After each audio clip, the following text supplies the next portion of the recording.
எல்லா தெய்வங்களையும் வணங்கி எனக்கு இந்த அரிய கலையான ஜோதிட கலையை கற்றுக் கொடுத்த குருவையும் வணங்கி இந்த அருமையான நேரத்தில் நாம் பார்க்க இருப்பது சிம்ம ராசிக்கான வாழ்க்கையில் முன்னேற்றமடைய உதவும் பரிகாரங்கள்.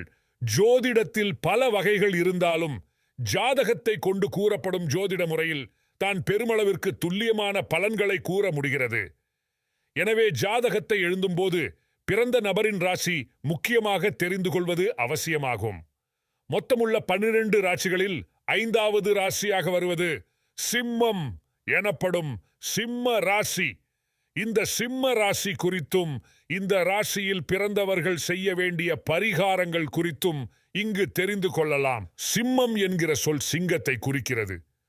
இந்த ராசி சூரிய பகவானின் சொந்த ராசியாக இருக்கிறது. ராசியின் பெயருக்கு ஏற்றாற் போலவே எதிரிகளை நடுங்க செய்யும் தோரணையும் குணமும் கொண்டவர்களாக இருப்பார்கள் சிம்ம ராசிக்காரர்கள். மற்ற எந்த ஒரு ராசிக்காரர் மீதும் தங்களின் ஆதிக்கத்தை செலுத்தக்கூடிய ஒரு விசேஷ சக்தி சிம்ம ராசிக்காரர்களுக்கே உரிய ஒரு வரமாகும்.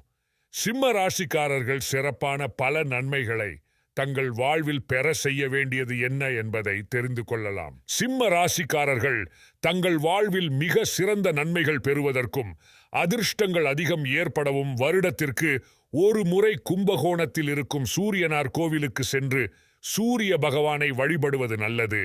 தினமும் அதிகாலையில் எழுந்ததும் சூரிய நமஸ்காரம் செய்வதும் உங்கள் தந்தை மற்றும் உங்களுக்கு பணியிடங்களில் இருக்கும் உயர் அதிகாரிகளுக்கு வேண்டிய பணிவிடைகளை செய்வது உங்களுக்கு சூரிய பகவானின் பூரண அருளாசிகளை பெற்று தரும்.